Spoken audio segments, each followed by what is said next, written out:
All right then. Hi everyone, my name's Farah Qaiser, and on behalf of the Chief Science Advisors Youth Council, I'm very excited to welcome you to our roundtable conversations today. We can't wait to get started and hear your thoughts and experiences today. Bonjour à toutes et à tous. Mon nom est Madison Rilling et au nom du Conseil jeunesse de la conseillère scientifique en chef du Canada, je suis très heureuse de vous souhaiter la bienvenue à nos discussions de table ronde. Nous avons bien hâte d'échanger avec vous, d'entendre vos réflexions et d'en apprendre sur vos expériences. Avant d'aller plus loin, je souhaite reconnaître les terres à partir desquelles j'anime cette session. Le Canada est la demeure traditionnelle d'un grand nombre de peuples autochtones. Nous demandons à chacune et chacun d'entre vous de prendre du temps pour en apprendre davantage et de réfléchir sur les peuples autochtones dont vous êtes actuellement sur les terres. Par exemple, je suis présentement dans la région de Québec et les terres sur lesquelles je me trouve font partie du territoire traditionnel non cédé des peuples Hurons-Wendat. But before we get started today, I want to acknowledge the land on which I'm hosting this session from. Canada is home to many different Indigenous peoples. We ask that you take a moment to research, learn about, and reflect upon the Indigenous people whose lands you're currently on. For example, I'm in the Greater Toronto area, where I'm on the traditional territory of the Haudenosaunee and the Anishinaabe. Today's session will involve 5 breakout rooms. In each room, there will be 2 youth council members who will be moderating the discussion, where we want to hear your thoughts, experiences, and suggested actions. Topics include the impacts of COVID-19 on different aspects of science, as well as broader sessions about equity, diversity, and inclusion. I'm going to share Google Sheets in the link below where you can use that to sign up for a session in the next few minutes. Notre session d'aujourd'hui se divisera en 5 salles de discussion.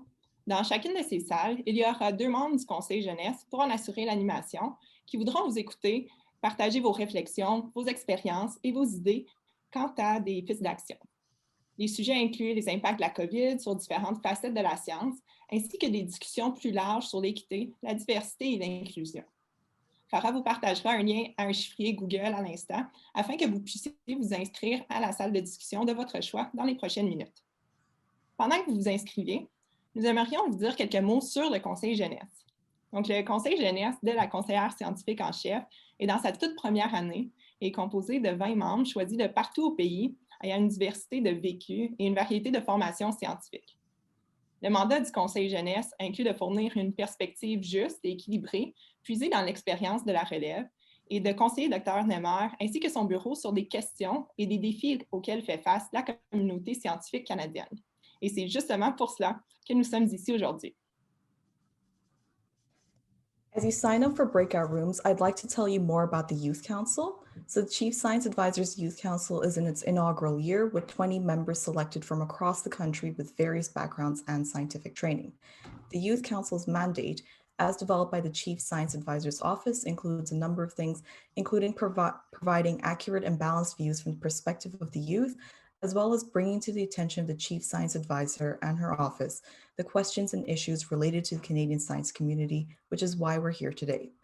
In September, during Science Literacy Week, we hosted 2 virtual discussions to hear the thoughts of undergraduate and graduate students about heading back to school and the impacts of COVID-19 on their education and research. We've shared our takeaways and recommendations with Dr. Mona Nemer and her office. We're also exploring various issues when it comes to equity, diversity, and inclusion in the Canadian science community. You can also learn more about this in our recent CSPC editorial, which we'll share in the chat right now. En septembre, à l'occasion de la Semaine de la culture scientifique, nous avons organisé 2 discussions virtuelles. Nous souhaitions entendre la communauté étudiante de 1er, 2e et 3e cycle sur leur expérience de rentrée en classe et en labo et sur les répercussions qu'a la COVID sur leurs activités de formation et de recherche. Nous avons partagé les conclusions et nos recommandations avec Dr Mona Nemer et son équipe. Nous travaillons aussi sur différentes questions relatives à l'équité, la diversité et l'inclusion au sein de la communauté scientifique canadienne. Vous pouvez en apprendre plus dans notre éditorial CSPC que nous vous partageons à l'instant dans le chat. C'est donc tout pour nous. La scène est maintenant à vous. Nous allons nous diviser à l'instant dans les différentes salles de discussion jusqu'à 11h50. Donc, au plaisir d'échanger avec chacune et chacun d'entre vous. So that's all from Madison and I. Now it's your turn. We're going to break out into 5 breakout rooms until 11:50 a.m. EST. Again, the Google Sheet is in the chat. Please use that to sign up. And we're very excited to hear from you. Charles, if you'd like to put us all in the breakout rooms, that would be great. Well, as we're waiting, do the other youth council members want to introduce themselves?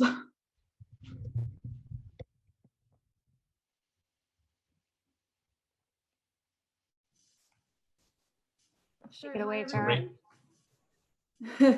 Well, my name is Natasha Jakac-Sinclair, and I am from Vancouver, British Columbia, and I have a background in molecular biology and genetics, and did my master's degree in health economics, and now I work in the pharmaceutical sector, getting drugs approved in Canada and into patients' hands. And I am hosting the breakout room that looks at the impact of COVID-19 on transitioning to STEM careers.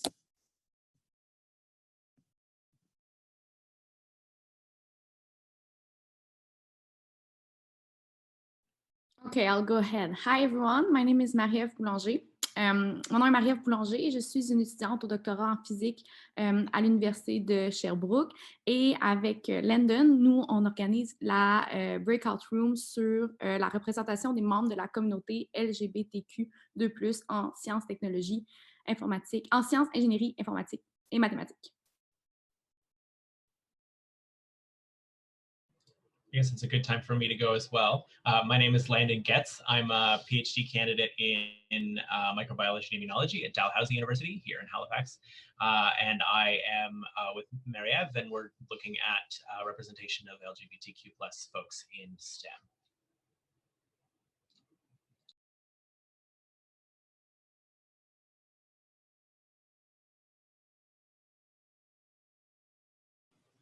À mon tour, bonjour à tous. Moi, je m'appelle Sophie Poirier. Je suis parmi les membres les plus jeunes de ce conseil. Je viens de graduer du cégep en sciences de la santé et maintenant, j'étudie en droit à l'Université de Montréal et je m'intéresse au côté légal des Science Policy. Et moi, je vais être animatrice de la Chambre 1 sur l'impact à long terme de la COVID-19 en éducation et en recherche. Et je vais être accompagnée de ma collègue Farah.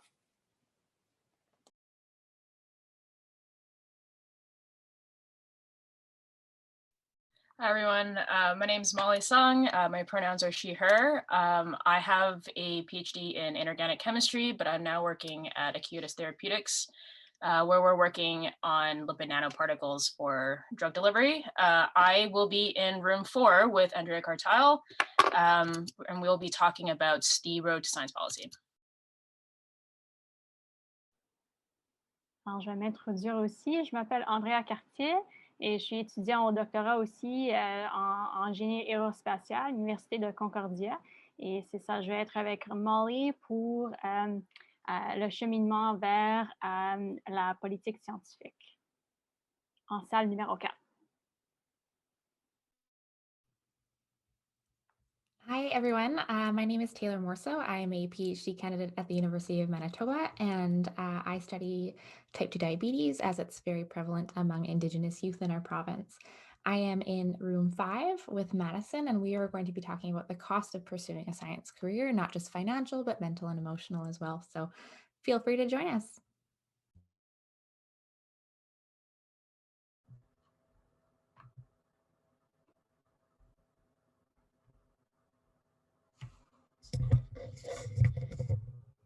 Going to be the person who's just going to remind you, if you haven't signed up yet, please drop your name into one of the breakout room sessions.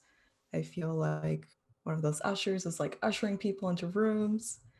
I figure I should also introduce myself. My name is Farah Qaiser. I'm a recent graduate from the University of Toronto, where I completed a master's in genome sequencing. I'm going to be in room 1 with Sophie, where we're talking about the long-term impacts of COVID-19 on education and research. Mon tour, bonjour, mon nom est Alice Beatty, je viens de Montréal, un nouveau gradué en génie électrique, un grand enthousiasme de génie renouvelable. Et moi, je vais être dans le room number 2 avec Natasha, puis on va discuter de l'impact, quel est l'impact du COVID-19 sur la transition dans des fields en STEM.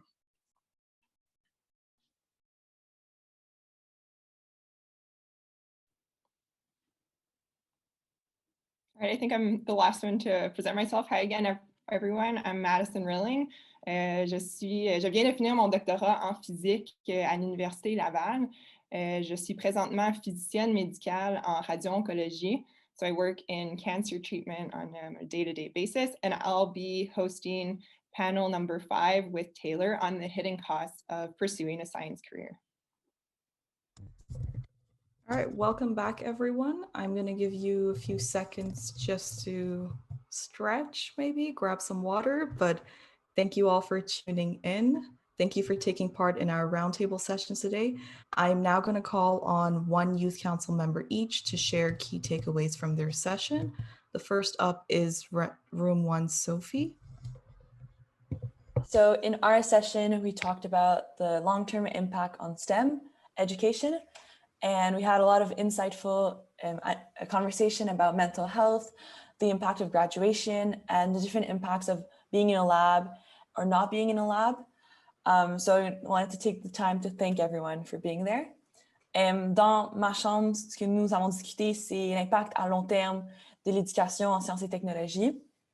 Et on a parlé des différents programmes, l'impact d'être en recherche ou juste à l'école, ainsi que l'impact de la santé mentale. Et je vais prendre un moment pour remercier tout le monde d'y être présent.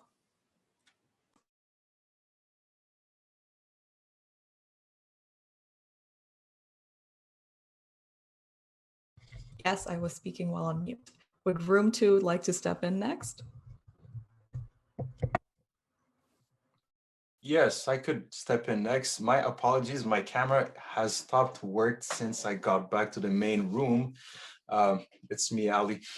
So the first, I think, major or one of the major key takeaways was that was pointed out is the lack of guidance and exposure for satisfying the early urge of having impact. So quite often what happens is that we have new graduate and they have this big urge to like having concrete practical impact on the world, but often are lost somewhere in the wild and not sure where to go, where to head. So lack of guidance and exposure. The other one is the lack of support to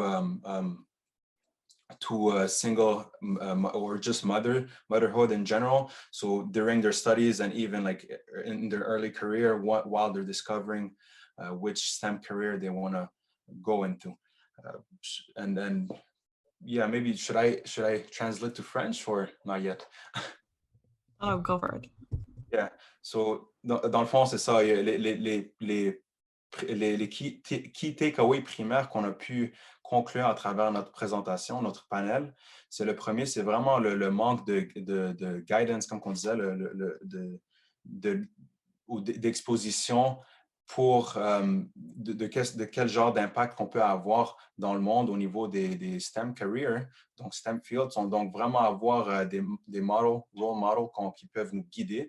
Et le deuxième, c'est vraiment avoir du support vraiment pour les mères dans leur début de motherhood, donc avoir du support financièrement et autres. That's it. Thank you, Ali. Room 3, I think Marie-Eve. Yes, so hi everyone, my name is Marie-Eve. So in our group, we were addressing LGBTQ+ representation in STEM, donc sur la représentation des membres de la communauté LGBTQ2+, en sciences et technologies. So stereotypes and lack of representations are barrier for those folks. Donc, les stéréotypes et le manque de représentation sont des barrières pour les membres de cette communauté-là. It's everyone else's responsibility to make people feel comfortable and help advance equity, diversity and inclusions. Donc, c'est la responsabilité de tout le monde pour avoir un environnement qui est inclusif, diversifié et équitable. We talk a lot about allies, so allies should be explicitly invited to events to help educate them and help them to join the folks on these issues. Donc, on a parlé beaucoup des alliés ainsi que de leur rôle. Nous pensons que les alliés doivent être explicitement invités aux événements qui s'adressent peut-être aux communautés LGBTQ+, pour aider à éduquer les alliés et les rendre vraiment plus informés. And the last thing is create networking opportunities and communities for LGBTQ2+ folks.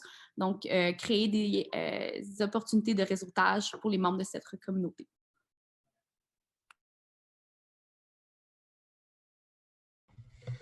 Thank you. And then room number 4, Andréa. Alors, bonjour. Alors, on a eu une super discussion. We had a great discussion in room number 4, the road to science policy, le cheminement à la politique scientifique ou d'exploration.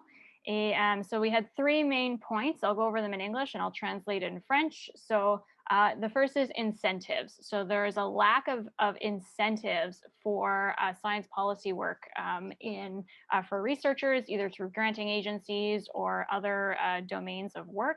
Alors, il y a un manque d'encouragement d'engager pour les scientifiques, d'engager dans les domaines de politique scientifique ou de mettre de l'effort là-dedans. Il n'y a pas de temps, il n'y a pas de reward pour cet engagement. The second thing is training. So there's not very much science communications training in terms of speaking to people who are not other scientists, so engaging with the public or engaging science policymakers. And there's a lack of kind of publicity that this is an important thing to do. Alors, le deuxième point, c'est qu'il y a un manque d'entraînement pour ceux en sciences, pour communiquer aux gens qui ne sont pas dans leur domaine. Alors, pas communiquer à autres scientifiques, mais aussi communiquer au public général et à ceux qui travaillent dans le domaine de la politique scientifique. Et il y a aussi un manque de publicité, de awareness que ça, c'est un domaine ou quelque chose qui est très important et encouragé. And the third point that we discussed is the silos. So there is a very distinct and ingrained divide between sciences or hard sciences and, let's say, social sciences, where it is far more common to have this discourse to engage with people who are not social scientists, but also the general public.